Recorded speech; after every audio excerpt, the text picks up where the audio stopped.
শুনবো। This Quran is a life changer. এই কোরআন মানুষের লাইফ চেঞ্জ করে। It's a problem solving methodology. এটা প্রবলেমের সলিউশন করে দেয়, সমাধান। কিন্তু সমাধান আমাদেরকে নিতে হবে। আমরা এই সমাধান নেওয়ার জন্য প্রস্তুত তো? ইনশাআল্লাহ। সারা বছরই সুস্থ ছিলাম, ঠিক কিনা? পুরো বছরই আমাদেরকে রিজিক দিয়ে ধন্য করেছে কে? এত সুখে থাকার পরেও ভূতে কিলায়, ঠিক কিনা? আমরা কমপ্লেইন করি, আল্লাহ এইটা নাই, ওইটা নাই, এইটা চাই, ওইটা চাই, এইটা লাগবে, ওইটা লাগবে। তো এই জন্য রাসূল সাল্লাল্লাহু আলাইহি ওয়াসাল্লাম বলেছেন, উনজুর ইলা মান হুয়া আসফালা মিনকা। তোমার চেয়ে যে নিম্নগামী অবস্থানে আছে তার দিকে তাকায় দেখো যে তুমি কত সুখী, তাই না? তোমার চেয়ে উপরের দিকে যারা আছে তাদের দিকে তাকিও না, নিচের দিকে যারা আছে তাদের দিকে তাকাও। হাসপাতালের বার্ন ইউনিটে যান, আগুনে ঝলসে গিয়েছে যে সমস্ত মানুষের দেহ, তাদেরকে ভর্তি করা হয় হাসপাতালের বার্ন ইউনিটে। ওখানে গেলে দেখবেন যে তারা কিভাবে চিৎকার করে, সারা দেহটা ঝলসে গিয়েছে, জ্বলে পুড়ে ছারখার। রক্তের মধ্যে একটা উপাদান আছে প্লাজমা, এটা ঠান্ডা করে ভিতরে ঢুকাইতে হয়। চিৎকার আর চিৎকার। হাসপাতালে ভর্তি ক্যান্সার রোগীকে দেখে আসেন, আমার তো এটা লাগবে, ওইটা চাই, ওইটা চাই। একজন ক্যান্সার রোগী, ওরা জিজ্ঞেস করেন, ভাই তুমি কি চাও? কয় কিচ্ছু চাই না, আমি খালি বাঁচতে চাই। আমি অনেক কিছু চাই, কিন্তু ক্যান্সারে আক্রান্ত রোগী কি চায়? একটা চাওয়া, তার এইটা ওইটা, বাড়ি ঘর ধন সম্পত্তি কিচ্ছু লাগবে না, সে শুধু কি চায়? বাঁচতে চায়। এজন্য বেঁচে যে আসি, এজন্যই পড়তে হবে আলহামদুলিল্লাহ। মাবুদ তুমি যে বাঁচিয়ে রেখেছো, বেঁচে আছি আলহামদুলিল্লাহ। এজন্য সবসময় আলহামদুলিল্লাহ পড়তে রাজি আছেন তো? কারণ হিউম্যান ডিমান্ডস আর আনলিমিটেড। মানুষের চাহিদার কোনো শেষ নাই। আছে নারী আছে, বাড়ি চাই, বাড়ি আছে, গাড়ি চাই, এটা আছে, ওটা চাই, ওটা আছে, সেটা চাই। আল্লাহ রাসূল সাল্লাল্লাহু আলাইহি ওয়াসাল্লাম বললেন, ওয়ালাই ইয়ামলা আফাহু ইল্লা তুরাব। কবরের মাটি তোর মুখে ঢোকার আগ পর্যন্ত তোর এই চাই চাই স্বভাব কোনোদিন থামবে না। লাউ আন্না লিকুল্লি ইবনি আদম ওয়াদিয়ান মিন যাহাব আহাব্বা আন ইয়াকুনা লাহু ওয়াদিয়ান।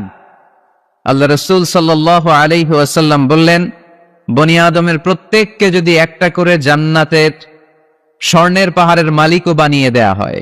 স্বর্ণের পাহাড় দেখছেন আপনারা? আমিও দেখি নাই। তো এই স্বর্ণের পাহাড় প্রত্যেককে যদি একটা করে আল্লাহ মালিক বানিয়ে দেয়, তারপরেও আমরা প্রত্যেকে আরেকটা পাহাড়ের মালিক হওয়ার জন্য ট্রাই করব। স্বভাব। আসলে সমস্যাটা কি? স্বভাব। বুঝে শুনে উত্তর করেন তো, একটা স্বর্ণের পাহাড়ের মালিক যদি আমি হই, শুধু আমি না, আমার 14 পুরুষ এটারে বিক্রি করে খেয়েও কি শেষ করতে পারবো? তাইলে আরেকটা স্বর্ণের পাহাড় লাগবে কেন আমার?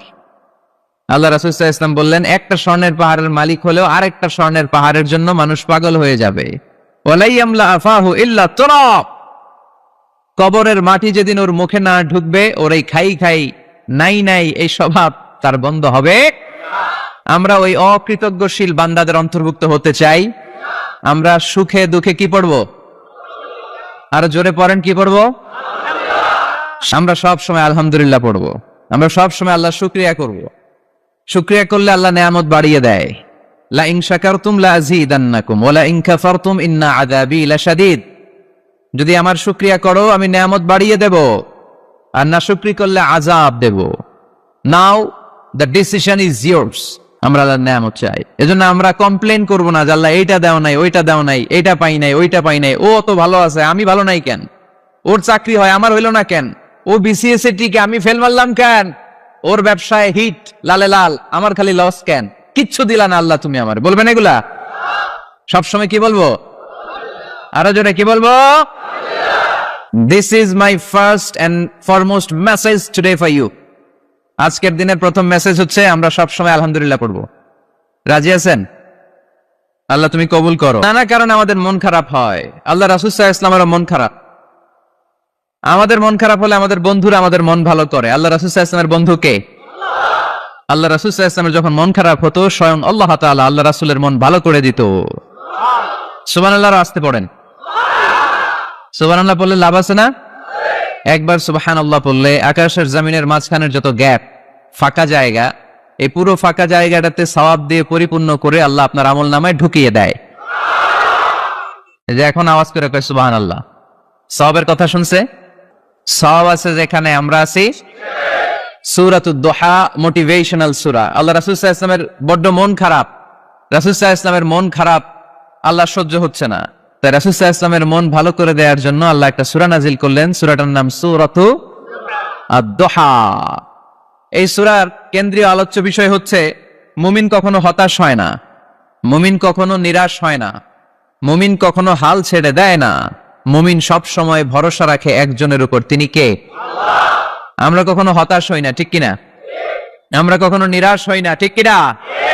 আমরা কখনো হাল ছেড়ে দেই না, আমরা ভরসা রাখি একজনের উপর, তিনি কে? আল্লাহ। আমাদেরকে রাস্তা দেখায় কে? আল্লাহ। এজন্য আমরা হাল ছেড়ে দেই না, আমরা নিরাশ হই না, আমরা হতাশ হই না, আমরা ভরসা রাখি একজনের উপর, তিনি কে? আল্লাহ। হ্যাঁ, এটা ঠিক, মাঝে মাঝে আমাদের জীবনে বিপদ আসে, পরীক্ষা আসে, মুসিবত আসে, এগুলো আসে আমাদেরকে শক্ত করার জন্য, ঠিক কিনা? আমাদের কোমরকে সোজা করার জন্য, আমাদের পায়ের নিচের মাটিকে শক্ত করার জন্য। প্রতিকূল পরিবেশে কি করে বীর দর্পে দাঁড়িয়ে থাকতে হয়, নিজের অস্তিত্বের প্রমাণ দিতে হয়, সেটা শিক্ষা দেবার জন্য।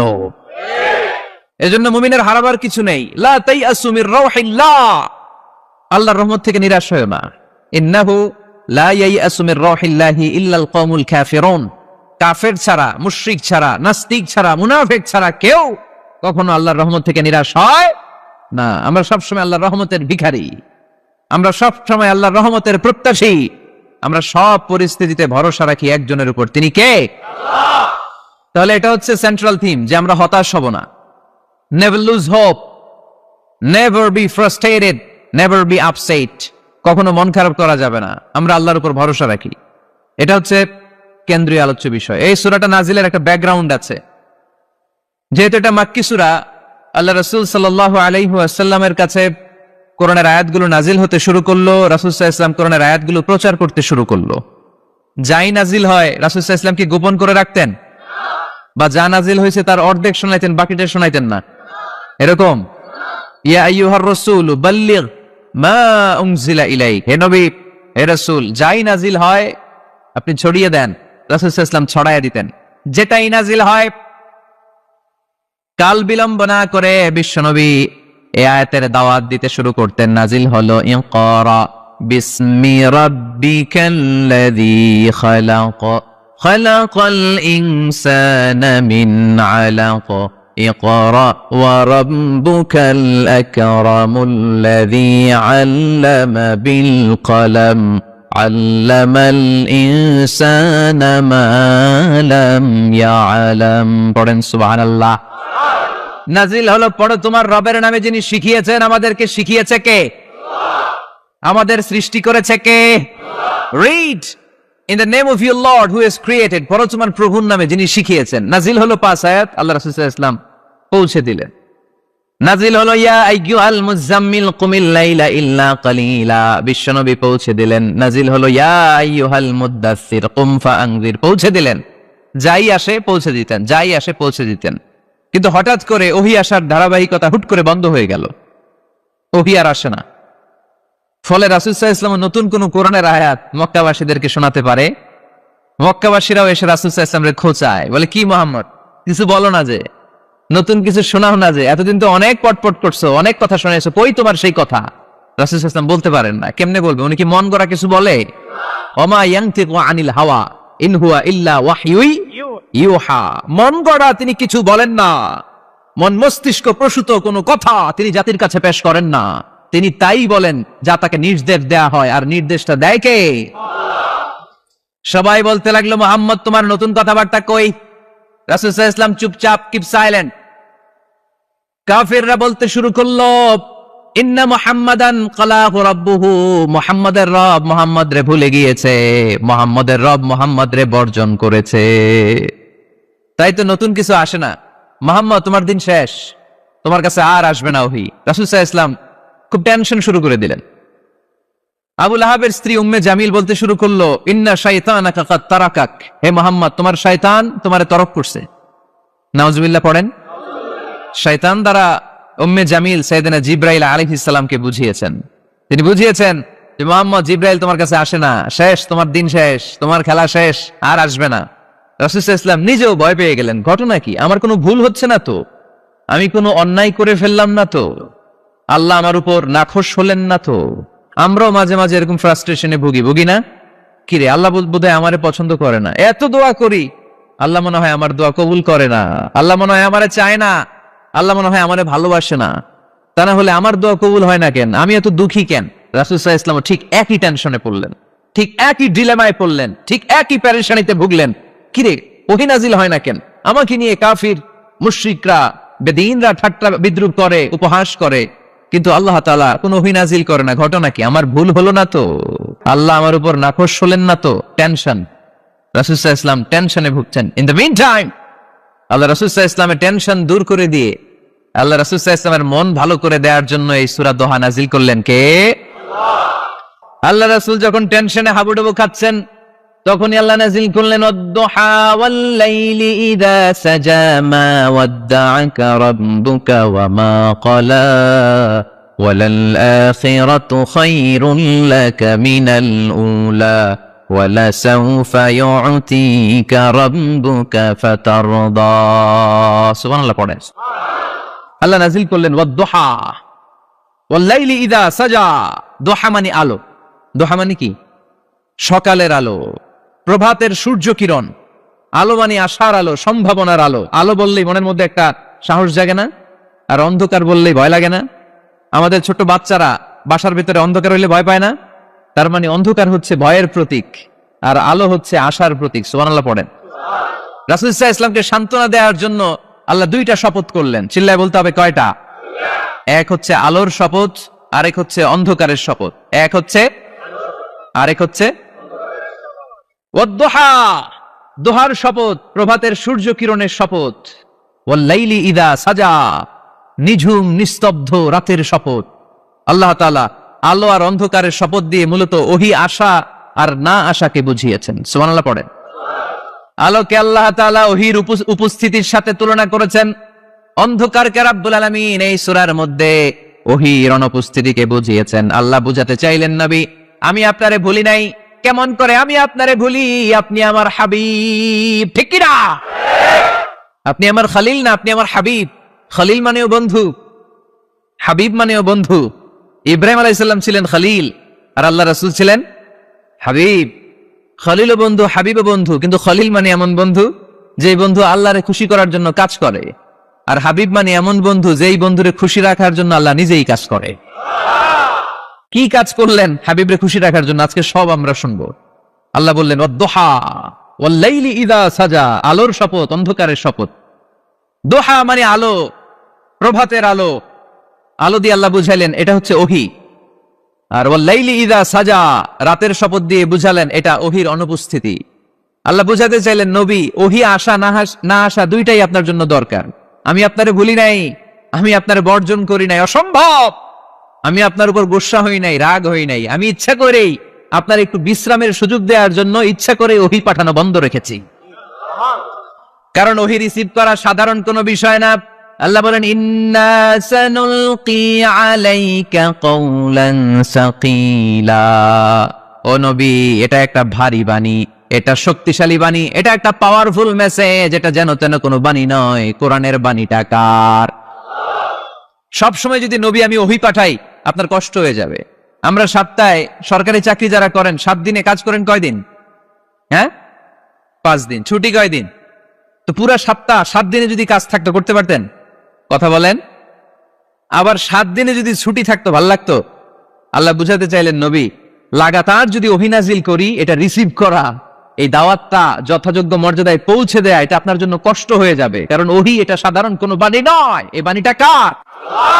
আল্লাহ রাসূল যখন ঘোড়ার উপরে কিংবা ওটের উপরে থাকা অবস্থায় কোরআনের আয়াত নাজিল হতো ওনার উপর, কোরআনের ভারে, কোরআনের পাওয়ারে ওটের পা গুলো, ঘোড়ার পা গুলো মরুভূমির বালির মধ্যে দেবে যেত। এত পাওয়ারফুল বাণী। লাউ আনজালনা হাযাল কুরআনা আলা জাবাল লা রাআইতাহু খাশিআম মুতাসাদ্দিআম মিন খাশিয়াতিল্লাহ।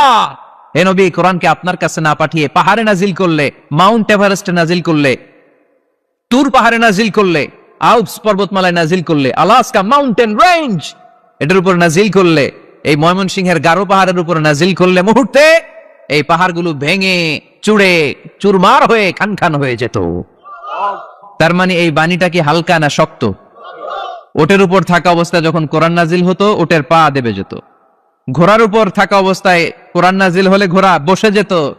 শীতের রাতে কোরআন নাজিল হলে আম্মাজান আয়েশা বলেন আমরা কম্বল গায়ে দিয়ে কাঁপতাম। ওয়া ইন্না জাবিনাহু লা ইয়াতাফাসসাদু আরাকান, রাসূল সাল্লাল্লাহু আলাইহি ওয়াসাল্লামের দাড়ি আর থুতনি বেয়ে ঝরঝর করে ঘাম ঝরতো। এক সাহাবীর মাথার মধ্যে পা রেখে বিশ্বনবী শুয়ে আছেন, ঘন্টাখানিক শুয়ে থাকলেন। সাহাবী বলে আমার ব্যথা লাগে না। বিশ্বনবী শুয়ে আছেন, হঠাৎ করে বিশ্বনবী ঘুম থেকে জাগলেন, কিন্তু এই সাহাবীর রানের উপর থেকে মাথা তোলেন নাই। ইন দা মিন টাইম কোরআনের আয়াত নাজিল হওয়া শুরু হলো। সাহাবী বলেন 1 ঘন্টা শুয়ে আছে আমি টের পাই না, কিন্তু যখন কোরআনের আয়াত নাজিল হলো মনে হলো উহুদ পাহাড়টা আমার পায়ের উপরে চেপে বসেছে। ঘন্টাখানিক শুয়ে আছে বিশ্বনবী সাইয়েদনা যায়েদ রাদিয়াল্লাহু তাআলা আনহুর রানের মধ্যে মাথা রেখে, উনি টেরই পাচ্ছেন না। কিন্তু ইন দা মিন টাইম হঠাৎ করে সাইয়েদনা জিবরাইল কোরআনের আয়াত নিয়ে আসলেন। বিষ্ণু ইসা ইসলাম কোরআনের আয়াত রিসিভ করতে শুরু করলেন। যখনই কোরআনের আয়াত নাজিল হলো সাহাবী বলেন বিশ্বনবীর মাথার ওজনটা এত বেড়ে গেল আমার মনে হচ্ছে মুহূর্তের মধ্যে আমার পায়ের রান ফেটে খান খান হয়ে যাবে। তার মানে এই কোরআনের মধ্যে পাওয়া আছে না নাই? এটাকে হালকা বাণী না ভারী বাণী? প্রতিদিন যদি এই ভারী ভারী কথা বিশ্বনবীর কাছে রিসিভ হয়, বিশ্বনবী এই ওহির ভার স্নায়ুতে সহ্য করতে পারবে? আল্লাহ বলেন নবী আপনার কষ্ট হচ্ছে, এটা দেখে আমি ইচ্ছা করে ইন্টেনশনালি ইচ্ছা করে আপনার বিশ্রাম আর রেস্টের ব্যবস্থা রাখার জন্য কয়েকদিন ইচ্ছা করে ওহী নাজিল বন্ধ রেখেছি। কাফিররা বলে আমি আপনারে ভুলে গেছি। নো, নেভার, অসম্ভব। আপনি আমার হাবিব, আপনারে ভুলে যাওয়া আমার পক্ষে অসম্ভব। আমি আপনার উপর রাগ করি নাই, আমি ইচ্ছা করে ওহী নাজিল না করে আপনার কিছুদিনের জন্য ছুটি আর বিশ্রামের ব্যবস্থা করে দিয়েছি। চিল্লায় পড়েন সুবহানাল্লাহ। এজন্য আল্লাহ শপথ করে বললেন ওয়াদ-দুহা ওয়াল-লাইলি ইযা সাজা মা ওয়াদ্দা'আকা রাব্বুকা ওয়া মা ক্বালা। আলোর শপথ, অন্ধকারের শপথ। তারপরে বিশ্বনবীর রব্বুল আলামিন 3টা কনফার্মেশন শোনালেন। কয়টা? প্রথমে 2টা ওথ, মানে 2টা শপথ, তারপরে 3টা কনফার্মেশন, তারপরে 3টা রিমাইন্ডার, এন্ড ফাইনালি 3টা ওয়ার্ক প্ল্যান, মানে কর্মসূচি। বাংলায় বললে প্রথমে আল্লাহ 2টা শপথ করেছেন, তারপরে 2টা কনফার্মেশন করেছেন, মানে আমি আপনাকে কনফার্ম করলাম যে এগুলো আমি আপনাকে দেব। তারপরে 3টা রিমাইন্ডার দিয়েছেন, নবী আগে আপনারা কি দিছি শোনেন। আর সর্বশেষ আল্লাহ তাআলা বিশ্বনবীকে 3টা ওয়ার্ক প্ল্যান দিয়েছেন, মানে কর্মসূচি। চিল্লায় পড়তে হবে সুবহানাল্লাহ। কনফার্মেশন নাম্বার 1, মা ওয়াদ্দা'আকা রাব্বুকা ওয়া মা ক্বালা। ও নবী চিন্তা করবেন না, আমি আপনারে ভুলি নাই, আমি আপনারে বর্জন করি নাই। কাফেররা যে বলে আমি আপনারে ছেড়ে দিয়েছি, ভুলে গিয়েছি, নো, আমি আপনারে ভুলি নাই, আপনারে ভুলা আমার পক্ষে সম্ভব না। সুবহানাল্লাহ পড়েন। 2 নাম্বার কনফার্মেশন আল্লাহ বললেন ওয়ালাল আখিরাতু খায়রুল লাকা মিনাল উলা। পড়েন ওয়ালাল আখিরাতু খায়রুল লাকা মিনাল উলা। ও নবী দুনিয়ার জীবনের চাইতে আখিরাতের জীবন আপনার জন্য শ্রেষ্ঠ। কিন্তু আমরা দুনিয়ার পিছনে পড়ে থাকি। আল্লাহ বললেন ওয়ালাল আখিরাতু, অবশ্যই আখিরাত, খায়রুল লাকা আপনার জন্য উত্তম, মিনাল উলা এই দুনিয়ার চেয়ে, and verily indeed the hereafter is far better for you than this dunya. অবশ্যই অবশ্যই এই দুনিয়ার ক্ষণস্থায়ী জীবন আপনার জন্য উত্তম নয়, আখিরাত এই দুনিয়ার চেয়ে 1000 গুণ বেশি উত্তম। চিল্লায় এখন সুবহানাল্লাহ। আবার এখানে আল্লাহ বললেন বাল তুসিরুনাল হায়াতাদ দুনিয়া ওয়াল আখিরাতু খায়রুন ওয়া আবাকা। তোমরা এই দুনিয়ার জীবনকে প্রাধান্য দিয়ে থাকো, কিন্তু দুনিয়াটা শ্রেষ্ঠ নয়, আল্লাহর কাছে আখিরাত হলো শ্রেষ্ঠ, আখিরাত হলো স্থায়ী। সুবহানাল্লাহ পড়েন। তাহলে প্রথমে কনফার্ম করলেন নবী নো টেনশন, নো টেনশন, আমি আপনার সাথে আছি। আল্লাহ যদি সাথে থাকে আর কিছু লাগে? 2 নাম্বার কনফার্মেশন। আচ্ছা আমরা মাঝে মাঝে মেসেজ পাঠালে মেসেজ পৌঁছলো কিনা কনফার্মেশন আছে না? কনফার্মেশন মেসেজ পাঠায় না? একটা টপ আপ করলাম বা ইন্টারনেটের প্যাকেজ নিলাম, এটা অ্যাক্টিভ হলো কিনা একটা কনফার্মেশন মেসেজ আসে না? প্রথম কনফার্মেশন নবী আমি আপনার সাথে আছি। দ্বিতীয় কনফার্মেশন নবী এই দুনিয়ায় সাময়িক কিছু কষ্ট করেন, কিন্তু আখিরাতে আপনার জন্য কল্যাণ রেখে দিয়েছে কে? 3 নাম্বার কনফার্মেশন আল্লাহ বললেন ওয়ালা সাউফা ইউতিকা রাব্বুকা ফাতারদা। ও নবী আমি আপনার সাথে আছি, আখিরাতকে আপনার জন্য সাজিয়ে প্রস্তুত করে রেখেছি, আর এই দুনিয়ার বুকে এমন এমন জিনিস আমি আপনারে দান করব, এগুলো পেয়ে দুনিয়ায় আপনি খুশি হয়ে যাবে। এমন এমন জিনিস আমি আপনাকে দেব, and verily I'm going to give you something that will make you happy. ও নবী এমন এমন জিনিস আমি মাক্কি জীবন থেকে শুরু করে until your death, আপনার মৃত্যু পর্যন্ত আমি দেব, এগুলো পেয়ে আপনি খুশি হয়ে যাবেন। সুবহানাল্লাহ বাড়িতে যে বললেন দিবে কে? খুশি করবেন কারে? আল্লাহকে, বিশ্বনবী সাল্লাল্লাহু আলাইহি ওয়াসাল্লামকে। খুশি করবেন কে? আর খুশি হবে কে? বিশ্বনবী। সুবহানাল্লাহ পড়েন। ওয়ালা সাউফা ইউতিকা রাব্বুকা ফাতারদা। নবী, এমন এমন জিনিস আমি আপনাকে দেব, আপনার এই পেরেশানি, দুঃখ, কষ্ট আপনার থাকবে না। কখনোই আমি আপনার মন খারাপ হতে দেব না। যখনই আপনি চিন্তিত, যখনই আপনি টেনশনে আছেন, যখনই আপনি পেরেশানিতে আছেন, এমন নাজ নেয়ামত আর খুশামদেদ আপনারে শোনাবো, সুখের সংবাদ শোনাবো, ওই সংবাদ শুনে আপনি নবী খুশি হয়ে যাবেন। তার মানে নবীর মন ভালো করার দায়িত্ব নিছে কে? কি আল্লাহ পাইছি আমরা। বিশ্বনবীর মন খারাপ, তখনই আল্লাহ অ্যাক্টিভ, তখনই আল্লাহ নেয়ামত পাঠায়। কিভাবে বিশ্বনবীর মন ভালো করেন আল্লাহ? মক্কাতে বিশ্বনবী যখন দাওয়াতি কাজ শুরু করলেন, বিশ্বনবী দেখলেন মক্কায় দুইটা লোক আছে। এই দুই লোকের এক লোক যদি আমার ইসলামের ছায়ার তলে না আসে, তাহলে মক্কায় ইসলামের দাওয়াতকে বেগবান করা আমার জন্য কঠিন হয়ে যাবে। বিশ্বনবী ইসলামের মন খারাপ, হায় রে, এই দুইটার একজনও তো আমার কথা শোনে না, এই দুইজনের একজনও তো আমার দাওয়াত কবুল করে না। একদিন তাহাজ্জুদের সালাতে বিষ্ণু ইসলাম কেঁদে কেঁদে আল্লাহর কাছে দোয়া শুরু করলেন। বিশ্বনবীর যে মন খারাপ, আল্লাহ তো এটা বোঝে টোঝে না, তাই না? আল্লাহ তো বুঝে দেখে না, না? তাহাজ্জুদের নামাজে ভারাক্রান্ত মন নিয়ে আল্লাহ রাসূল সাল্লাল্লাহু আলাইহি ওয়াসাল্লাম দোয়া করলেন, আল্লাহুম্মা আইজ্জাল ইসলামা বিআহাব্বির রাজুলাইনি ইনদাক। আল্লাহ, মক্কার দুইটা লোকের নাম তোমার কাছে বলবো আজকের তাহাজ্জুদের মুনাজাতে। দুইটা লোকের নাম তোমার কাছে তাহাজ্জুদের ফরিয়াদে আমি উল্লেখ করব। দুইটা লাগবে না, দুইজনের একজনরে দিলেই হবে। আল্লাহ রাসূল দোয়া করলেন, আল্লাহুম্মা আইজ্জাল ইসলাম বিআহাব্বির রাজুলাইনি ইনদাক। আল্লাহ, মক্কার দুইজনের একজনকে আমি চাই, এই দুইজনের যে কোনো একজন যেন কালিমা পড়ে মুসলমান হয়ে যায়। আল্লাহ রাসূল দোয়া করলেন, আল্লাহুম্মা আইজ্জাল ইসলাম বিআহাব্বির রাজুলাইনি ইনদাক বিউমর ইবনুল খাত্তাব আও আবি জাহল ইবনে হিশাম। আল্লাহ, হিশামের বেটা আবু জাহেল এরে দাও, নাইলে খাত্তাবের বেটা ওমর রে দাও। সুবহানাল্লাহ পড়বেন না? কিন্তু আল্লাহ রাসূলের দোয়া কবুল হয় না। আল্লাহ রাসূল অপেক্ষা করছেন। ইন দা মিন টাইম সাফা পাহাড়ের পাদদেশে আরকাম ইবনে দারিল আরকামের ঘরে বিশ্বনবী বসে বসে কোরআনের দাওয়াত লুকিয়ে লুকিয়ে দিচ্ছিলেন। সাইয়েদনা ওমর ফারুক তখনও কালিমা পড়েন নাই।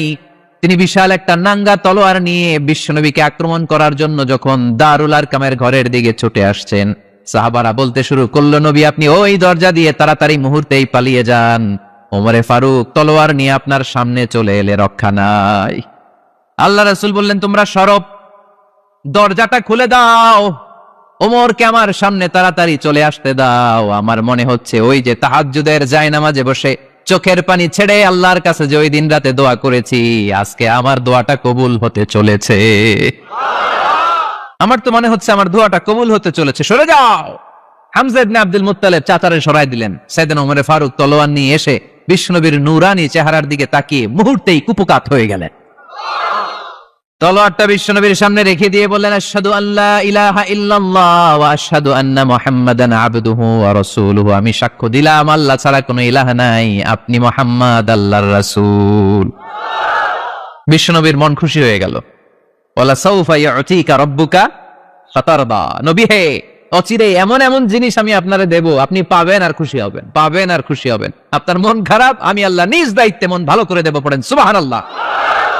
সাইয়েদনা ওমর ফারুক মুসলমান হয়ে গেলেন। এবার আবু জাহেল, উতবা, শাইবা, ওয়ালিদ ইবনে মুগিরা এদের টনক নড়ে উঠল। কারণ ওমর ফারুকের মতো শক্তিশালী লোক মক্কায় দ্বিতীয়টা ছিল। উনি বললেন, ইয়া রাসূলুল্লাহ, আপনি কি সত্য নবী না? আল্লাহ রাসূল বললেন, হ্যাঁ সত্য নবী। এই কোরআন কি সত্য না? সত্য। ইসলাম কি সত্য ধর্ম নয়? এটাও সত্য। ওমর ফারুক বললেন, ফাফিমাল ইখতিফা, তাহলে লুকায় লুকায় কেন? তাহলে সাফা পাহাড়ের পাদদেশে আরকাম ইবনে আবিল আরকামের ঘরের ভেতরে অন্ধকার কূপে দাঁড়িয়ে কোরআনের তেলাওয়াত কেন? ময়দানে নেমে পড়েন, আমি ওমর আছি, দেখি কে কি করবে। রাসূল সাল্লাল্লাহু আলাইহি ওয়াসাল্লাম বললেন, না, এটা মাক্কি জীবন, ধীরে সুস্থে দাওয়াতি কাজ করো। ওমর ফারুকও ছাড়বে না। বললেন, ইয়া রাসূলুল্লাহ, একটা মিছিলের অনুমতি দেন। আল্লাহ রাসূল বললেন, যাও মিছিল দাও। ওমর ফারুক দুইটা লাইন করলেন, মোট খুঁজে পেলেন 11 জন। সুবহানাল্লাহ পড়েন। এক লাইনের নেতা বানালেন আল্লাহ রাসূল সাল্লাল্লাহু আলাইহি ওয়াসাল্লামের খুদ চাচা হামজা ইবনে আব্দুল মুত্তালিবকে। আর আরেক লাইনে উনি দাঁড়ালেন 6 জন 6 জন 12 জন, উনি সহ 12 জন, 12 জনের মিছিল। সুবহানাল্লাহ পড়বেন না? তো এই মিছিলের সামনে দাঁড়িয়ে উনি একটা ছোট্ট এক বাক্যের ভাষণ দিলেন।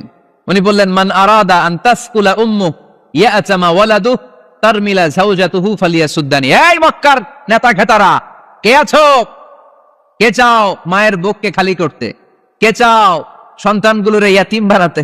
কে চাও তোমার স্ত্রীকে বিধবা বানাতে? সামনে আসো, পারলে আমি ওমর রে ঠেকাও। ওমরে ফারুক দাঁড়ালেন, দাঁড়িয়ে তাকবীর শুরু করলেন, আল্লাহু আকবার, আল্লাহু আকবার, আল্লাহু আকবার। এক একটা স্লোগানে মক্কার মরুজমিন সেদিন থার থার করে কেঁপেছে। ইতিহাস সাক্ষী, আবু জাহেল, উতবা, সাইবা এই আল্লাহু আকবার স্লোগান আর শুনে নাই। হঠাৎ ভাবলো ঘটনা কি, কার এত সাহস আমার নির্বাচনী এলাকায় আল্লাহু আকবার নামে স্লোগান দেয়।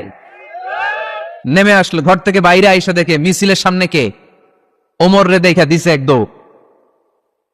শুধু কাফেররাই সাইয়েদনা ওমরে ফারুককে দেখে দৌড়াতো না, মুনাফিকরাও ওমরে ফারুককে দেখে দৌড় মারতো। ইভেন ইবলিস শয়তান ওমরে ফারুককে দেখলে দৌড় মারতো। সুবহানাল্লাহ পড়তে পারলেন না? আল্লাহ রাসূল ওমরে ফারুককে দেখলে বলতেন, ওমর মা সালাকা শাইতান সালিকান ফাজ্জান ইল্লা সালাকা ফাজ্জান গায়রা ফাজ্জিক। ওমর, ইবলিস শয়তান যদি তোমার কোনো রাস্তা দিয়ে হাঁটতে দেখে, ইবলিস শয়তান ওই রাস্তা রেখে দিয়ে অন্য রাস্তা দিয়ে হাঁটে। ওমরে ফারুক আল্লাহর গিলাফ যে স্পর্শ করলেন আর মিছিল থামালেন, ওইরকম ওমর আমাদের দরকার আছে না নাই? বিশ্বনবী বললেন, লা নাবিয়্যা বা'দি ওয়ালা রাসূলা, আমার পরে কোনো নবী নাই, কোনো রাসূল নাই, তবে আমার পরে যদি কেউ নবী হতো, লাউ কানা বা'দি নাবিয়্যুন লাকানা ওমর, আমার পরে যদি নবী হওয়ার যোগ্যতা কারো থাকে, আমার প্রাণের সাহাবা ওমরের ওই যোগ্যতা আছে। প্রভু তুমি বলেছো রাসূল দেবে না, বলনি দেবে না ওমর, বলনি দেবে না হামজা তারিক, খালিদ বিজয় সমর। প্রভু তুমি বলেছ রাসূল দেবে না, বলনি দেবে না ওমর, বলনি দেবে না হামজা তারিক, খালিদ বিজয় সমর। প্রভু তুমি বলেছ রাসূল দেবে না। সুবহানাল্লাহ পড়েন। ওইরকম একটা ওমর হইলে আমাদের জন্য না, ওই একটা ওমরের অপেক্ষায় বসে আছে গোটা মুসলিম উম্মাহ। চিল্লায় বলো ঠিক কিনা? ওমরে ফারুক কালিমা পড়ে মুসলমান হয়ে গেলেন, বিশ্বনবী খুশি হয়ে গেলেন। ওয়ালা সাউফা ইউতিকা রাব্বুকা, আল্লাহ বললেন নবী, যখনই আপনার মন খারাপ, যখনই আপনি পেরেশানিতে ভুগবেন, যখনই আপনি টেনশন করবেন, তখনই আপনার মন ভালো করে দিবে কে? আল্লাহর ঘোষণা, and verily Allah gonna give you something that will make you happy, এমন জিনিস আমি দেব, আপনি খুশি হয়ে যাবেন।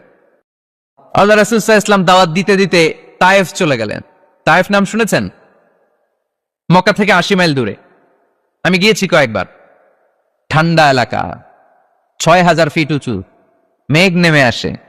তায়েফে গেলে কেউ বিশ্বাসই করবে না এটা সৌদি আরবের অংশ। বৃষ্টি হয়, কি হয়? চাষাবাদ হয়, অনেক ফলমূল আর শাকসবজি পাওয়া যায়। আল্লাহ রাসূল সাল্লাল্লাহু আলাইহি ওয়াসাল্লাম 80 মাইলের মরুর পথ পাড়ি দিলেন। আমাদের মতো প্রাইভেট কারে চড়ে গেছিলেন, তাই না? আহা, এই লম্বা মরুর পথ, তপ্ত মরুভূমি, সূর্যের প্রচন্ড তাপ উপেক্ষা করে তায়েফে গেছিলেন জমির মামলার মীমাংসা করতে। কি করতে? তায়েফবাসীদেরকে দাওয়াত দেওয়ার জন্য। আল্লাহ রাসূলের নিজের কোনো স্বার্থ ছিল? কথা কয় না। তায়েফবাসীদেরকে জাহান্নামের আগুন থেকে বাঁচানোর জন্য, তায়েফবাসীরা যাতে মাইন না খায়। আহা, কি নবী ছিল! সে কোন বন্ধু বলো বেশি বিশ্বস্ত, সে কোন বন্ধু বলো বড় বিশ্বস্ত, কার কাছে মন খুলে দেয়া যায়, কার কাছে প্রাণ খুলে বলা যায়, হওয়া যায় অতি আশ্বস্ত। তার নাম আহমদ, বড় বিশ্বস্ত। সুবহানাল্লাহ পড়ে। কি দিল দড়িয়া নবী ছিলেন, রাহমাতাল লিল আলামিন। I have sent you as a mercy for the entire universe. নবী হে, আমি আপনাকে গোটা বিশ্বের জন্য রহমত করে প্রেরণ করেছি। সুবহানাল্লাহ। রহমতের নবী, দয়ার নবী, দাওয়াত দেওয়ার জন্য 80 মাইলের লম্বা মরুর পথ পাড়ি দিয়ে তায়েফের ময়দানে যখন ছুটে যায়, তায়েফের ছেলেরা বিশ্বনবীর দাওয়াত তো কবুল করেই নাই, বরং বিশ্বনবীর অপমান করেছে, বিশ্বনবীকে লাঞ্ছিত করেছে, বিশ্বনবীর সাথে মারপিট করেছে, বিশ্বনবীর গায়ে পাথর মেরেছে। এই সুশ্রী দেহটা বেয়ে বেয়ে ঝরে ঝরে বিশ্বনবীর গা থেকে টপ টপ করে তায়েফের জমিনে তাজা লাল খুন ঝরেছে। গিয়েছে তায়েফবাসীদের বাঁচানোর জন্য, নিজের কোনো স্বার্থ নাই। তায়েফবাসীরা যেন জাহান্নামের আগুনে না জ্বলে, কিন্তু তায়েফবাসীরা বিশ্বনবীর আঘাত করেছে। তিনটা জায়গায় আমি দেখে এসেছি, জায়গাগুলা 3টা জায়গায় বিশ্বনবীকে আহত করা হয়েছে। খেয়ে না খেয়ে দিন প্রচারের কাজে নিজেকে দিয়েছ বিলিয়ে, তায়েফের কাফিরেরা চিনল না সে আলো, দুষ্ট ছেলেদের পিছু দিল লেলিয়ে। পাথরের আঘাতে ক্ষত বিক্ষত হয়ে সারা শরীর থেকে রক্ত ঝরে। হে রাসূল তোমাকে ভুলি আমি কেমন করে, হে রাসূল তোমাকে ভুলি আমি কেমন করে, হাজার ব্যথা বেদনার পরে। ফিরে আসনি তুমি আপন ঘরে, দিনের আলো তুমি ছড়িয়ে দিতে, চলে গেলে মদিনায় মক্কা ছেড়ে। হে রাসূল তোমাকে ভুলি আমি কেমন করে, হে রাসূল তোমাকে ভুলি আমি কেমন করে। পড়েন আল্লাহু আকবার। খেয়ে না খেয়ে বিশাল পথ পাড়ি দিয়ে দাওয়াত দিলেন, বিনিময়ে পেলেন পাথরের আঘাত, রক্তাক্ত হলেন বিশ্বনবী। আদ্দাস নামে খ্রিস্টান ছেলে বিশ্বনবীর হাতে কালিমা পড়ে মুসলমান হয়ে গেল। আল্লাহু আকবার। বিশ্বনবী খেজুর বাগানে ঢুকলেন, গা দিয়ে ঝরো ঝরো ঝরো ঝরো করে রক্ত বয়ে যায়। সাইয়েদনা যায়েদ রাদিয়াল্লাহু তাআলা আনহু পানি নিয়ে আসলেন। বিশ্বনবী ওযু করলেন, ফজরের নামাজে দাঁড়িয়ে লম্বা কেরাত পড়লেন। কেরাত শেষে বিশ্বনবী বসে আছেন, মন খারাপ। কার মন খারাপ? 80 মাইলের পথ পাড়ি দিয়ে আসলাম, মিশন তো সাকসেসফুল হয় নাই, কেউ তো কালিমা পড়ে নাই, আরো আমার পিছু লেগেছে, আহত করেছে আমাকে। বিশ্বনবীর মন খারাপ। এত কষ্ট করে, এত ভালো মন নিয়ে, এত সুন্দর করে দাওয়াত দিলাম, কেউ দাওয়াত শুনলো না।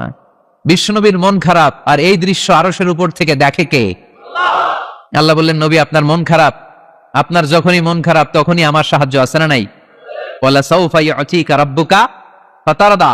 আল্লাহ জানিয়ে দিলেন, নবী আপনি জানেন না, আপনি দেখেন নাই, ফজরের লম্বা কোরআনের তেলাওয়াত যখন আপনি করছিলেন, আপনার পিছন দিয়ে একদল জিন চলে যাচ্ছিল। জিন কারা যাচ্ছিল?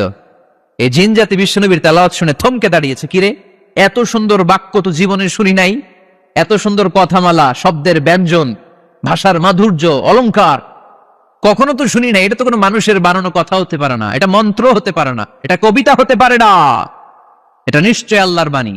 ইন্না সামি'না কুরআনান আজাবা ইয়াহদি ইলার রুশদি ফাআমান্না বিহি।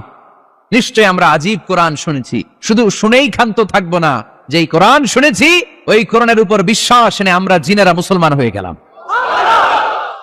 তারা তাদের এলাকায় যে দাওয়াত দিতে শুরু করলো। এই দৃশ্য বিশ্বনবী দেখছে নাকি? বিশ্বনবী তো তেলাওয়াত করতেছে ফজরের নামাজে। বিশ্বনবীর যখন মন খারাপ, আল্লাহ জানিয়ে দিলেন, নবী মন খারাপের কারণ নাই, দিতে আসছিলেন দাওয়াত দৃশ্যমান জাতিকে, মানে মানুষকে, কিন্তু এদের উপর যদিও দাওয়াত ফলপ্রসূ হয় নাই, অদৃশ্যমান এক জাতি, জিন জাতি আপনার মুখনিসৃত কণ্ঠে সুন্দর তেলাওয়াত শুনে পুরো জিন জাতি কালিমা পড়ে মুসলমান হয়ে গেছে। ওয়ালা সাউফা ইউতিকা রাব্বুকা ফাতারদা। নবী যেখানেই আপনি পেরেশান, যেখানেই আপনার মন খারাপ, ওখানেই মন ভালো করে দিবে কে? আল্লাহ রাসূল সাল্লাল্লাহু আলাইহি ওয়াসাল্লামের প্রিয়তমা স্ত্রী খাদিজাতুল কুবরা আত-তাহেরা রাদিয়াল্লাহু তাআলা আনহা ইন্তেকাল করলেন। রাসূল সাল্লাল্লাহু আলাইহি ওয়াসাল্লামের হৃদয়টা ভেঙে খানখান হয়ে গেল। চাচা আবু তালেব ইন্তেকাল করলেন, হৃদয়টা ভেঙে খানখান হয়ে গেল। চারদিক থেকে শত্রুতা বাড়তে শুরু করলো, কোন দিক থেকে সাহায্য নাই। বিশ্বনবী আবার পেরেশান, কই যাব, কোথায় গেলে আশ্রয় পাবো? আমার তো কেউ নাই, কেউ আমার দুনিয়ায় বেঁচে নাই। প্রাণাধিক প্রিয় স্ত্রী খাদিজাতুল কুবরা দুনিয়া ছেড়ে বিদায় নিল। যেই চাচা আমার শেল্টার দিয়ে রাখতো কাফেরদের হাত থেকে, চাচাও চলে গেল। এখন আমি কই যাব? আল্লাহ বললেন, কই যাবেন? জায়গা পান না, আমার আরশে চলে আসেন, আমার আরশে চলে আসেন। সুবহানাল্লাযী আসরা বিআবদিহি লাইলাম মিনাল মাসজিদিল হারামি ইলাল মাসজিদিল আকসা। সুবহানাল্লাহ পড়েন। সাইয়েদনা জিব্রাইলকে দিয়ে আল্লাহ সারপ্রাইজ দিলেন তার নবীকে। কি দিলেন? সারপ্রাইজ শব্দটার সাথে পরিচিত না আমরা? হঠাৎ করে কাউকে এমন কিছু দেখালাম বা দিলাম সে কল্পনাও করে নাই। সাইয়েদনা জিব্রাইল মারফত আল্লাহ তাআলা তার প্রিয় হাবিবকে সারপ্রাইজ দিলেন। তিনি তার চাচাতো বোনের ঘরে শুয়েছিলেন, হঠাৎ করে সাইয়েদনা জিব্রাইল ঘরের ছাদকে উঠিয়ে ফেললেন, বিশ্বনবীকে শাঁ করে নিয়ে হাতিমে শুইয়ে দিলেন, গলার এখান থেকে নাভি পর্যন্ত ছিঁড়ে ফেললেন। এটাকে বলে ওপেন হার্ট সার্জারি। শাক্কে সাদর, সিনা চাক করলেন। আল্লাহ রাসূলের হৃদয়ে বের করে জামজামের পানি দিয়ে ধৌত করলেন। হৃদয়ে নূর, ঈমান, হিকমা প্রজ্ঞা দিয়ে হৃদয়টারে আবার পরিপূর্ণ করলেন, আবার সেলাই করে দিলেন। তারপরে সরাসরি এখান থেকে বাইতুল মাকদাস, ওখান থেকে আল্লাহর আরশে নিয়ে গেলেন। আল্লাহ সাউফা ইউতিকা রাব্বুকা ফাতারদা, নবী এমন এমন জিনিস আমি আপনারে দেব, আপনি তো নিয়ে কুল পাবেন না। যখনই আপনার মন খারাপ, তখনই আমার দেয়া নেয়ামত আপনার জন্য আছে না নেই? মেরাজে চলে গেলেন, রবের সাথে সাক্ষাৎ করে দুনিয়ায় আসলেন। আসার পরে মক্কার লোকেরা আবার বিশ্বনবীকে হত্যার ষড়যন্ত্র শুরু করে দিল। বিশ্বনবী ডানে যাওয়ার জায়গা পায় না, বাঁয়ে যাওয়ার জায়গা পায় না, সামনেও যেতে পারে না, পেছনেও যেতে পারে না। আল্লাহ বললেন, নবী এই এলাকায় আর থাকার দরকার নাই, আপনি মদিনায় চলে যান। তবা তয়বা মদিনাতুন নবী, পবিত্র শহর, যে শহরের মাটিতে বরকত, যে শহরের বালুতে বরকত। চিল্লায় পড়েন সুবহানাল্লাহ। বিশ্বনবী আল্লাহ তাআলার আদেশে এই কষ্টকর পরিস্থিতি থেকে উত্তরণের জন্য মক্কা থেকে মদিনায় গেলেন। মদিনায় যাওয়ার সাথে সাথে লোকজন গাইতে শুরু করলো, তালাআল বাদরু আলাইনা মিন সানিয়াতিল ওয়াদা ওয়াজাবা শুকরু আলাইনা মাদাআ লিল্লাহি দা আইয়ুহাল মাবউসু ফিনা جئت من أمر المطاع جئت شرفت المدينة مرحبا يا خير دار। সবাই পড়েন, طلع البدر علينا من ثنيات الوداع وجب الشكر علينا মাদাআ লিল্লাহি দা। সুবহানাল্লাহ পড়েন। মক্কায় অত্যাচার, মক্কা থেকে গেলেন, সবাই ফুল নিয়ে দাঁড়ায় আছে আর পড়তে আরম্ভ করছে, তালা আল বদরু আলাইনা। আবার বৃদ্ধ বনিতা, মদিনার ছোট বড় মাঝারি নারী পুরুষ কেউ বাদ যায় নাই, সবাই বিশ্বনবী সাল্লাল্লাহু আলাইহি ওয়াসাল্লামকে ওয়েলকামিং রিসেপশন দেওয়ার জন্য চলে এসেছে। দৃশ্য দেখে বিশ্বনবীর মন খারাপ ছিল, আবার মন ভালো হয়ে গেল। এজন্য আল্লাহ বললেন, ওয়াদ-দুহা والليل إذا سجى ما ودعك ربك وما قلى وللآخرة خير لك من الأولى ولسوف يعطيك ربك فترضى। سبحان الله পড়েন আওয়াজ করে, ولسوف يعطيك ربك فترضى। হে নবী, এমন এমন জিনিস দিব আপনি খুশি হয়ে যাবেন, খুশি হয়ে যাবেন। মদিনাতে যে রাসূল সাল্লাল্লাহু আলাইহি ওয়াসাল্লাম মসজিদে নববী প্রতিষ্ঠা করলেন, আল্লাহ তাআলা কিবলা চেঞ্জ করে দিলেন। আগে পড়তো মক্কার দিকে নামাজ, এখন পড়ে ফিলিস্তিনের দিকে নামাজ। 16 থেকে 17 মাস রাসূল সাল্লাল্লাহু আলাইহি ওয়াসাল্লাম ফিলিস্তিনের দিকে, মানে ইহুদিরা যে দিকে নামাজ পড়ে ওই দিকে হয়ে নামাজ পড়লেন। কারণ আদেশটা কার? আল্লাহ।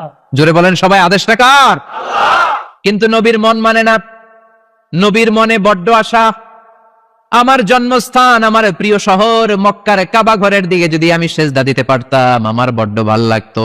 কারণ কাবা আমার জন্মস্থান, মক্কা আমার জন্মস্থান, আমার বংশের গোড়া, আমার আদি পিতা ইসমাইল ইব্রাহিম এই কাবা ঘর নির্মাণ করেছে। তাই প্রত্যেকটা নামাজের পরে বিশ্বনবী আকাশের দিকে তাকায়, মনে মনে ভাবে কাবা যদি চেঞ্জ হয়ে যেত, কিবলা যদি আল্লাহ পরিবর্তন করে দিত, কতই না ভালো হতো। নামাজ শেষে বিশ্বনবী দুঃখ নিয়ে উপরে তাকায়, আল্লাহ তো আর দেখে টেকে না, তাই না? দেখে দেখে। আল্লাহ বলে, কাদ নারা তাকাল্লুবা ওয়াজহিকা ফিস সামাই। ও নবী, আপনি যে আকাশের দিকে তাকিয়ে মন খারাপ করে মনে মনে বিড়বিড় বিড়বিড় করে কি কি বলেন, সব আমি জানি, সব আমি দেখি। ফাওয়াল্লি ওয়াজহাকা শাতরাল মসজিদিল হারাম। আর দেরি নয়, আর কাল বিলম্ব নয়, যেখানে ফিরে আপনার সেজদা দিতে মনে চায় আজ থেকে ওই কাবার দিকে আপনার কিবলা আমি মুহূর্তেই পরিবর্তন করে দিলাম গো নবী। নবীর যেটা মন চাইতেছে আল্লাহ ওইটাই দিতেছে। সুবহানাল্লাহ পড়েন। এজন্যই বলেছি, খালিল মানে এমন বন্ধু যেই বন্ধু আল্লাহরে খুশি করার জন্য কাজ করে, আর হাবিব মানে এমন বন্ধু যেই বন্ধুরে খুশি করার জন্য আল্লাহ নিজেই কাজ করে। কোন সুবহানাল্লাহ। ফাওয়াল্লি ওয়াজহাকা শাতরাল মসজিদিল হারাম। মসজিদে হারামের দিকে মুখ ঘুরান নবী, মুখ ঘুরান। আপনার দুঃখ আমার সহ্য হয় না, যেদিকে আপনার নামাজ পড়তে মনে চায় ওই কাবার দিকেই পড়েন। চিল্লায় কোন সুবহানাল্লাহ। এভাবে যত জায়গায় নবী চিন্তিত, নবীর চিন্তা দূর করে দিছে কে? আল্লাহ। আল্লাহ রাসূল এই কোরআন থেকে জানতে পারলেন আগের নবীরা হায়াত পেয়েছে 1000 বছর, 2000 বছর। আগের নবীর উম্মতেরা হায়াত পেয়েছে 800 বছর, 1200 বছর। আমাদের নবী পৃথিবীতে বেঁচে ছিলেন কয় বছর? সবাই বলেন। এবং সুনানে তিরমিজির হাদিস, আল্লাহ রাসূল সাল্লাল্লাহু আলাইহি ওয়াসাল্লাম বলেছেন, আমারু উম্মতি মা বাইনা 60 ইলা 70। আমার উম্মতের গড় বয়স হবে 60 থেকে 70, ওয়া আকাল্লুহুম মা ইয়াজুজু যালিক, এর চেয়ে বেশি হায়াত পাবে হাতে গোনা অল্প কয়েকজন। বেশিরভাগই 60-70 মধ্যে মরে শেষ, ঠিক কিনা? এখন আমাদের সমাজের কি অবস্থা? এটাই তো। কত কত বাঁচে? 100 বয়স হয়েছে এরকম কে কে আছেন দেখি? আচ্ছা 80 বছর কার আছে দেখি? 80 পাওয়া যাবে বোধহয় দুই একটা। ওই যে মাশাআল্লাহ মাশাআল্লাহ মাশাআল্লাহ, এই চাচারা আছে, আল্লাহ কবুল করুক, আল্লাহ আরো হায়াত বাড়ায় দেখ। 50 আছেন কে কে দেখি? 50? অনেক অনেক, হাত নামান, অনেক হায়াত পাইছেন আপনারা, আল্লাহ আরো হায়াত দেখ, আরো হায়াত দাস করুক, পড়ি আমিন। আমার উম্মতি মা বাইনা 60 ইলা 70, আমার উম্মতের গড় বয়স হবে 60 থেকে। এই কথা শোনার পরে বিশ্বনবী আবার কাঁদতে শুরু করলেন, কারণ বিশ্বনবীর টেনশন হচ্ছে আগের উম্মতেরা হায়াত পাইছে বেশি, ইবাদত করছেও, আমার উম্মত হায়াত পাইছে কম, ইবাদতের সুযোগও। আরে আমার উম্মতের কি হবে? আমার উম্মতের কি হবে? এই নবী তো এমন নবী, সব নবীকে আল্লাহ একটা দোয়া করার সুযোগ দিয়েছিলেন, যে দোয়াটা করা মাত্রই কবুল। এটাকে আরবিতে বলে দাওয়া মুস্তাজাবা, লিকুল্লি নবিয়িন দাওয়া মুস্তাজাবা। সব নবীকে আল্লাহ একটা করে দোয়া করার সুযোগ দিয়েছে, আর এই দোয়াটা করা মাত্রই কবুল। আর সব নবীরা দুনিয়াতেই ওই দোয়া করে ফেলেছে। আল্লাহ রাসূল সাল্লাল্লাহু আলাইহি ওয়াসাল্লাম বলেছেন, ওয়া ইন্নী আখতাবিউ দাওয়াতি শাফাআতান লি উম্মতি ইয়াউমাল কিয়ামা। ওই দোয়াটা আমি দুনিয়ায় করি নাই, ওই দোয়াটা আমি তোমাদের জন্য কিয়ামতের ময়দানে যাতে তোমাদেরকে সুপারিশ করে জান্নাতে ঢুকাতে পারি, ওই জন্য রেখে দিয়েছি। আহা, কত কষ্টে বিষ্ণু ঈসা ইসলাম ছিলেন, খাবার ছিল না, পেটে পাথর বেঁধেছেন। যদি বলতেন আল্লাহ ওই দোয়াটা করলাম, আপনি খাবার দেন, জান্নাতের খাবার পাঠাই দিত কে? উহুদের ময়দানে দাঁত ভেঙেছেন, রক্ত ঝরেছে, যদি দোয়াটা করতেন মুহূর্তে বিজয় দিত কে? কোন পরিস্থিতিতে ওই দোয়াটা বিশ্বনবী করছেন? রেখে দিয়েছে। দেখেন অন্য নবীর সাথে আমার নবীর অ্যাটিটিউডে পার্থক্য। অন্য নবীরাও চাইলে রাখতে পারতো এদের উম্মতের জন্য, না, বিপদের দিনে ওটা কাজে লাগাই ফেলছে। প্রত্যেক নবী একটা করে দোয়া করার সুযোগ পেয়েছিল, যে এই দোয়াটা করা মাত্রই কবুল। সব নবীরা দুনিয়াতেই শেষ, একমাত্র শুধুমাত্র কেবলমাত্র আমার আর আপনার নবী ছাড়া রেখে দিয়েছেন, তিনি রেখে দিয়েছেন ওই দোয়া আমাদের জন্য, আমার জন্য, আপনার জন্য, আমাদেরকে বাঁচানোর জন্য ওই দোয়া রেখে দিয়েছে। চিল্লায় বলেন ঠিক কিনা? রেখে দিয়েছেন। কাঁদতে লাগলেন, আল্লাহ আগের উম্মতেরা হায়াত পেয়েছে 1000 বছর, ইবাদত করেছে বেশি, আমার উম্মতেরা 60 আর 70 এর মাঝখানে মরলে এদের নসিবে কি হবে? আমার উম্মতের তো ইবাদতের সংখ্যা কম। আবার কান্না শুরু করলেন, মন খারাপ, আল্লাহ দেখে, নবীর যে মন খারাপ আল্লাহ দেখে। আল্লাহ নাজিল করলেন, ইন্না আনজালনাহু ফি লাইলাতিল কদরি ওয়া মা আদরাকা মা লাইলাতুল কদর লাইলাতুল কদরি খায়রুম মিন আলফি শাহর। সুবহানাল্লাহ পড়েন। আল্লাহ বলেন, নবী আপনি কাঁদবেন না, আপনার চোখের পানি আমার সহ্য হয় না। অন্যান্য নবীর উম্মতদেরকে হায়াত দিয়েছি বেশি, কদরের রাত দেই নাই। আপনার উম্মতকে যদিও হায়াত লম্বা দেই নাই, কিন্তু আপনার উম্মতকে আমি লাইলাতুল কদরের রাত দিয়েছি গো নবী। লাইলাতুল কদরি খায়রুম মিন আলফি শাহর, 1000 মাসের চেয়ে সেরা। এই এক কদরের রাতে যদিও 60 থেকে 70 বছরের মধ্যে মারা যাবে, কিন্তু এই এক কদরের রাতে ইবাদত করলে 1000 বছর ইবাদত করলে যে সওয়াব, তার চেয়েও বেশি সওয়াব আপনার উম্মতের আমলনামায় ঢুকায় দিবে কে? আল্লাহ। খায়রুম মিন আলফি শাহর, 1000 বছর। 1000 বছরে হয় 83 বছর 4 মাস। আলফি শাহর 1000 মাস, 1000 মাসে হয় 83 বছর 4 মাস। এজন্য কদরের রাতে ইবাদত করতে রাজি আছেন তো? বিশ্বনবীর যেখানেই মন খারাপ, মন ভালো করে দেয় কে? সর্বশেষ কিয়ামতের ময়দানে মাকামে মাহমুদে বিশ্বনবী সিজদায় পড়ে কাঁদবেন। আল্লাহ বলবেন, জিব্রাইল যাও, দুনিয়ায় কান্না সহ্য করতে পারি নাই, আজ কিয়ামতের ময়দানেও আমি আমার নবীরে কাঁদতে দেব না। ইযহাব ইয়া জিব্রাইল কুল্লাহু মা ইউবকিক, যে আমার নবীরে বলো, নবী আপনি কাঁদেন কেন?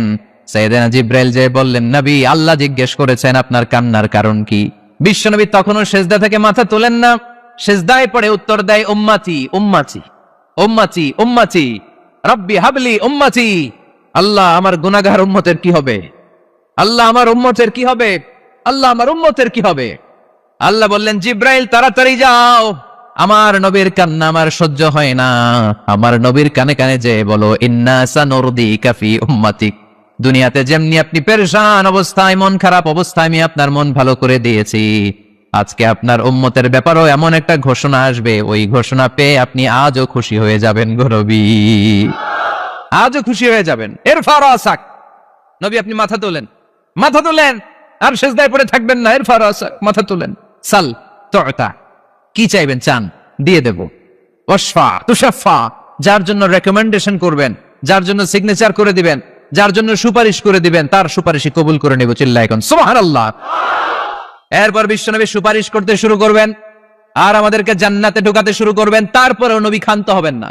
এরপর একটা পতাকা হাতে নিবেন, ওই পতাকার মধ্যে লেখা আলিফ লাম হা মিম দাল, মানে আলহামদু, লিওয়াউল হামদ, প্রশংসার পতাকা। ওইটা নিয়ে জান্নাতের দরজার সামনে দাঁড়াবেন, তখনও পেরেশান। সবাইকে নিয়ে, উম্মতের সব জান্নাতীদেরকে নিয়ে বিশ্বনবী দরজার সামনে দাঁড়িয়ে নক করবেন। ভিতর থেকে জিজ্ঞেস করা হবে, মান আন্ত, কে আপনি? আল্লাহ রাসূল বলবেন, আনা মুহাম্মদ। তখন রক্ষী ফেরেশতা বলবে, ঠিক আছে, আল্লাহ বলেছে আপনার আগে কারো জন্য যেন এই দরজা না খুলি। মুহূর্তের মধ্যে জান্নাতের দরজা খুলে দেয়া হবে। বিশ্বনবী প্রশংসার পতাকা নিয়ে সব উম্মতকে নিয়ে জান্নাতে ঢুকে যাবে। ওয়ালা সাউফা ইউতিকা রাব্বুকা ফাতারদা। নবী গো, আপনি নিরাশ হবেন না, ভয় পাবেন না, হাল ছেড়ে দিবেন না, আমার উপর ভরসা রাখেন। আপনার বিপদ আছে যেখানে, আমি আল্লাহ। বিশ্বনবী যেখানে বিপদে পড়েছেন, বিপদ থেকে উত্তরণ করেছে কে? এরপরে বিশ্বনবীর আল্লাহ স্মরণ করায় দিচ্ছেন, নবী আলাম ইয়াজিদকা ইয়াতীমান ফাআওয়া ওয়া ওয়াজাদাকা দাল্লান ফাহাদা। সুবহানাল্লাহ পড়ুন। তার মানে শপথ, রাতের শপথ, দিনের শপথ শেষ, কনফার্মেশন শেষ, এবার রিমাইন্ডার, স্মরণ করায় দিচ্ছে। নবী গো, আলাম ইয়াজিদকা ইয়াতীমান ফাআওয়া, আমি কি আপনার ইয়াতীম পাই নাই? আল্লাহ রাসূল সাল্লাল্লাহু আলাইহি ওয়াসাল্লাম যে ইয়াতীম ছিল জানেন?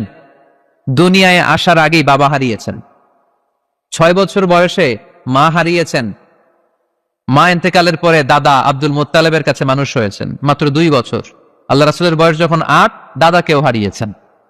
তারপরে চাচার কাছে ইয়াতীম নবী মানুষ হয়েছেন। আল্লাহ বললেন, নবী টেনশন কিসের? ওই যে আপনি ছোট্টবেলায় ইয়াতীম ছিলেন, আমি নিজেই আপনার চাচার মাধ্যমে আপনার লালন পালনের ব্যবস্থা করে দিয়েছি। আলাম ইয়াজিদকা ইয়াতীমান ফাআওয়া, আপনি ইয়াতীম ছিলেন, আমি আপনার লালন পালনের ব্যবস্থা করলাম। ওয়া ওয়াজাদাকা দাল্লান ফাহাদা, আপনি পথ খুঁজছিলেন, আমি পথ দেখিয়েছি। আপনি ছিলেন দল্লান। দল শব্দের একটা অর্থ হচ্ছে ভ্রষ্ট বা গোমরা। আল্লাহ রাসূল কি ভ্রষ্ট ছিল?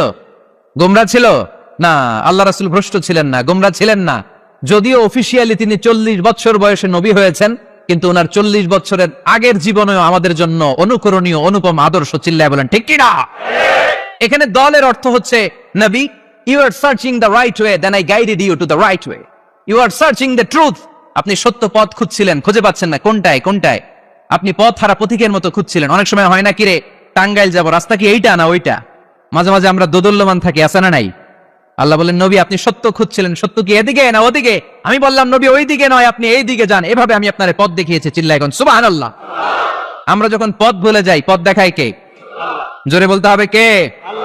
আমি যদি কোনদিন পথ ভুলে যাই, হাত ছানি দিয়ে কাছে নিও, মমতার বন্ধনে আমায় বেঁধে সব ভুল ক্ষমা করে দিও। পড়েন, আমি যদি কোনদিন পথ ভুলে যাই, হাত ছানি দিয়ে কাছে নিও, মমতার বন্ধনে আমায় বেঁধে সব ভুল ক্ষমা করে দিও। চিল্লায় পড়তে হবে আমিন।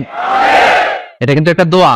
যদি আল্লাহ পথ ভুলে যায়, পথ দেখায় দিও। প্রতিদিনই কিন্তু এই দোয়াটা পড়ি সূরা ফাতিহায়। ইহদিনাস সিরাতাল, সবাই বলেন ইহদিনাস সিরাতাল। ও Allah, show us the right path, show us the correct path, show us the straight path. Allah সোজা রাস্তা দেখান, যে রাস্তা শুরু হয়েছে দুনিয়ায়, ঢুকে গিয়েছে জান্নাতে। ওয়াজাদাকা দাল্লান, আপনি পথ খুঁজছিলেন, আমি আপনার পথ দেখিয়েছি। ওয়াজাদাকা আইলান ফাআগনা, আপনি ছিলেন নিঃস্ব, আমি আপনাকে ধনাঢ্য বানিয়েছি। তাফসিরে এসেছে ফাআগনা বিখাদিজা, আমি খাদিজার সাথে বিয়ে পড়াইয়া দিয়ে আপনারে ধনী বানাইয়া দিছি। আল্লাহ রাসূল সাল্লাল্লাহু আলাইহি ওয়াসাল্লাম খাদিজা রাদিয়াল্লাহু তাআলা আনহার ব্যবসায় কাজ করতেন। আল্লাহ রাসূল সাল্লাল্লাহু আলাইহি ওয়াসাল্লামের আমানতদারিতায় মুগ্ধ হয়ে আম্মাজান খাদিজা বিয়ের প্রস্তাব পাঠালেন। বিয়ে হয়ে গেল, আরশের উপর থেকে আল্লাহ সাইয়েদানা খাদিজাকে সালাম পাঠালেন। আর সাইয়েদাতুনা খাদিজা বললেন, নবী, আজ থেকে আমার সম্পদ বলে কোনো কথা নাই, সব সম্পদ আপনার পায়ের সামনে আমি ঢেলে দিলাম, আপনার যা মনে চায় এটা দিয়ে করেন, ইসলামের দাওয়াত দেন। ফাআগনা বিখাদিজা, খাদিজার সাথে বিয়ে করিয়ে দেওয়ার মাধ্যমে আল্লাহ রাসূলকে ধনী বানায় দিল কে? তার মানে 3টা রিমাইন্ডার দিলেন। এক নম্বরে আপনি এতিম ছিলেন, লালন পালনের ব্যবস্থা করলাম। আপনি পথ খুঁজছিলেন, আমি আপনার সঠিক পথের দিশা দিয়ে দিলাম। আপনার টাকা পয়সা ছিল না, আমি আল্লাহ আপনারে ধনী বানিয়ে দিলাম। সুবহানাল্লাহ পড়েন। এবার 3টা কর্মসূচি, কয়টা? আওয়াজ করে বলতে হবে, কয়টা? 1 নম্বর কর্মসূচি, ফাআম্মাল ইয়াতীমা ফালা তাকহার। নবী হে, খবরদার এতিমদেরকে ধমক দিবেন না, এতিমদেরকে তাড়িয়ে দিবেন না, কারণ আপনি নিজেই তো এতিম ছিলেন, ঠিক কিনা? এজন্য রাসূল সাল্লাল্লাহু আলাইহি ওয়াসাল্লাম এতিমের দরদ বুঝতো বেশি, সব সময় এতিমদেরকে আদর করত। আর যারা এতিমদেরকে আদর করে তাদেরকে আল্লাহ রাসূল পছন্দ করতেন বেশি। পড়েন সুবহানাল্লাহ। আপনারা এতিমদেরকে লালন পালন করেন, কয়েকজন এতিমের দায়িত্ব নিয়েছেন, বা এতিমখানায় সম্পদ দান করেন, সাদাকা করেন, এরকম কে কে আছেন দেখি? মাশাআল্লাহ, আল্লাহ তুমি কবুল করো। হাত নামান। এতিমদেরকে দান করবেন, তাদের ওখানে সাদাকা করবেন। আল্লাহ রাসূল বলেছেন, আনা ওয়া কাফিলুল ইয়াতীমি কাহাতাইন। খেয়াল করেন আমার আঙ্গুলের দিকে, আনা ওয়া কাফিলুল ইয়াতীমি কাহাতাইন। আমি আর এতিমের রক্ষণাবেক্ষণকারী কিয়ামতের দিন প্রতিবেশীর মতো পাশাপাশি থাকবো। এক সাহাবী এসে বললেন, ইয়া রাসূলুল্লাহ, আমার হৃদয়টা বড্ড শক্ত, হৃদয় নরম হয় না, চোখ দিয়ে পানি নামে না, কি করব? ইশতাকি কসওয়াতাল কলব। আল্লাহ রাসূল বললেন, হৃদয় নরম করতে চাও? ইরহামিল ইয়াতীম, এতিমের উপর রহম করো। ওয়ামসাহ রাসা, এতিমের মাথায় হাত বুলিয়ে দাও। ওয়া আতইমহু মিন তাআমিক, তুমি যা খাও সেখান থেকে এতিমের সাথেও খাবার শেয়ার করো। তালিনু কলবুক, তোমার হৃদয়টারে নরম করে দিবে কে? এজন্য যাদের চোখ দিয়ে পানি আসে না, হৃদয় বড্ড শক্ত, কবে যে লাস্ট কাঁদছিলেন ভুলে গেছেন, এরকম আছে না নাই? শেষ কবে যে কাঁদছিলাম মনে নাই, চোখ দিয়ে পানি নামে না, হৃদয় শক্ত। এতিমের মাথায় একটু হাত বুলাইয়া দিয়েন, এতিমখানায় একটু সম্পদ পাঠিয়ে দিয়েন, ওদের সাথে বসে একটু খাবার দাবার খাইয়েন, আপনার হৃদয়টারে নরম করে দিবে কে? এই বাংলার জমিনে অনেক লোক আছে এতিমের সম্পদ খেয়ে মেরে দেয়, আছে না নাই? আল্লাযীনা ইয়াকুলুনা আমওয়ালাল ইয়াতামা যুলমান ইন্নামা ইয়াকুলুনা ফী বুতুনিহিম নারা ওয়া সায়াসলাউনা সাঈরা। আল্লাহ বললেন, খবরদার এতিমের সম্পদ মেরে দিও না। যারা এতিমের সম্পদ অন্যায়ভাবে ভক্ষণ করেছো, তারা সম্পদ খাও নাই, পেটে আগুন ঢুকিয়েছো, কিয়ামতের দিন ওই আগুনের মধ্যেই থাকবা, ঠিক কি না? ভাই মারা গেছে, ভাতিজার দায়িত্ব পাইছে, সব সম্পদ মাইরা খেয়ে দিচ্ছে, আছে না নাই? খবরদার, সম্পদ খান নাই আপনি, আগুন খাইছেন, আগুন ঢুকিয়েছেন পেটে, আর ওই আগুনের মধ্যে আপনার বাসস্থান জাহান্নামে নির্ধারণ করে দিবে কে? এজন্য বিশ্বনবীর প্রথম কর্মসূচি দিলেন আল্লাহ। নবী, যেহেতু আপনি এতিম ছিলেন, তাই ফাআম্মাল ইয়াতীমা ফালা তাকহার, নবী এতিমদেরকে আপনি ধমক দিবেন না, তাড়িয়ে দিবেন না। 2 নম্বর কর্মসূচি, ওয়া আম্মাস সাইলা ফালা তানহার। নবী গো, যারা ভিক্ষা করতে আসে, ভিক্ষুককে কখনো নবী তাড়িয়ে দিয়েন না, ভিক্ষুককে তাড়াবেন না, ধমক দিবেন না। অনেকে ধমক দেয়, আছে না নাই? আপনি বড় সাহেব, বড় বাড়ির মালিক, একজন আসছে ভিক্ষা করতে, আপনি তাড়ায় দিচ্ছেন, ওরেও বড় সাহেব বানাইতে পারতো কে? ও যেখানে দাঁড়িয়ে ভিক্ষা করে ওই জায়গায় আপনারা ভিক্ষুক বানাতে পারতো কে? আপনি গাড়িতে চড়ে বেড়ান, রাস্তায় জ্যামের মধ্যে যখন প্রাইভেট কারগুলো আটকে যায়, পথ শিশুরা ছোট্ট ভাঙ্গা থালা নিয়ে গ্লাসের সামনে এসে গ্লাসে নক করে, বলে, স্যার 2 দিন ধরে কিছু খাই নাই, 5 টাকা দেন, বলে না? আহা, গ্লাসও নামায় না অনেকে, ধমক দেয়। খবরদার, ধমক দিয়েন না। ওরে প্রাইভেট কারে বসাইতে পারতো কে? ভাঙ্গা থালা দিয়ে আপনারে ফুটপাতে নামায় দিতে পারতো কে? এই যে বিশ্বনবীরে সাবধান করলেন, বিশ্বনবীকে বলার মাধ্যমে গোটা উম্মাহর জন্য আল্লাহ শিক্ষা রেখে দিয়ে বললেন, ফাআম্মাল ইয়াতীমা ফালা তাকহার ওয়া আম্মাস সাইলা ফালা তানহার। ও নবী, খবরদার ইয়াতীমদের সাথে কখনো কর্কশ আচরণ করবেন না। যারা ভিক্ষা করতে আসে, যারা ফরিয়াদি, তাদেরকে ধমক দিয়ে তাড়িয়ে দিবেন না। ওয়া আম্মা বিনি'মাতি রাব্বিকা ফাহাদ্দিস। সুখে দুঃখে সব সময় আল্লাহর নেয়ামতের বর্ণনা শুরু করে দেন। আলহামদুলিল্লাহ পড়েন। ওয়া আম্মা বিনি'মাতি রাব্বিকা ফাহাদ্দিস, যে নেয়ামত পেয়েছেন এটা বর্ণনা করেন। আমরা নেয়ামতের শুকরিয়াও করব, বর্ণনাও করব। ইন্নাল্লাহা ইউহিব্বু আইয়ারা আসারা নি'মাতিহি আলা আবদি। আল্লাহ তাআলা যে নেয়ামত বান্দাকে দিয়েছে, ওই নেয়ামতের বহিঃপ্রকাশ ওই বান্দার গায়ে, শরীরে, কাজে দেখতে চায়। আলহামদুলিল্লাহ পড়েন। এজন্য যারা টাঙ্গাইলের ধনী আছেন, সিরাপাড়া কাপড় পরবেন না। আপনি ধনী, আপনি সুন্দর জামা পরবেন আর বলবেন, আলহামদুলিল্লাহ, আল্লাহ দিয়েছে আমাকে, আল্লাহ 5 তলা বাড়ির মালিক বানাইছে, মাথাটা নিচু করে শুকরিয়া করেন, আলহামদুলিল্লাহ, আল্লাহ দিয়েছে এই বাড়ি আমারে। আপনি 10 বিঘা জমির মালিক, আপনি বলতে পারবেন, অসুবিধা নেই, আল্লাহ দিয়েছে আমার, আলহামদুলিল্লাহ, কারণ আল্লাহই বলেছে, ওয়া আম্মা বিনি'মাতি রাব্বিকা ফাহাদ্দিস ফাহাদ্দিস বর্ণনা করো, আল্লাহ কি নিয়ামত দিয়েছে বর্ণনা করো, এটার বহিঃপ্রকাশ যেন তোমার মধ্যে থাকে। কিপটামি করার সুযোগ ইসলামে নেই। দান করার সময় ভারসাম্যপূর্ণ দান। তাহলে প্রথম কর্মসূচি, ইয়াতিমদেরকে তাড়িয়ে দেওয়া যাবে না, ভিক্ষুকদেরকে ধমক দেওয়া যাবে না, আর বিপদে আপদে সবসময় প্রশংসা করবো কার? সূরাতুদ দোহার এই হচ্ছে শিক্ষা, যে মুমিন কখনো হাল ছাড়ে না। আমার নবীরে বিপদে আপদে যে আল্লাহ সাহায্য করছে ওই আল্লাহ তো নাই না? ওই আল্লাহর শক্তি, ক্ষমতা, মর্যাদা, সার্বভৌমত্ব আগের মতো আছে না নেই? এই জন্য বিষ্ণু ইসা ইসলামকে বিপদে যিনি সাহায্য করেছে, আমাদেরকেও বিপদে পড়লে সাহায্য করবে কে? আল্লাহ। এই জন্য সূরাতুদ দোহার কেন্দ্রীয় আলোচ্য বিষয়, আর আমাদের জন্য শিক্ষা হচ্ছে মুমিন কখনো হাল ছাড়ে না, মুমিন কখনো হতাশ হয় না। যুবক ছেলেরা আওয়াজ করে উত্তর বলো, মুমিন কখনো হতাশ হতে পারে? হাল ছাড়তে পারে? ভরসা হারাতে পারে? মুমিন ভরসা রাখে একজনের উপর, চিল্লায় বলো তিনি কে? আমরা বিপদে আপদে আল্লাহর উপর ভরসা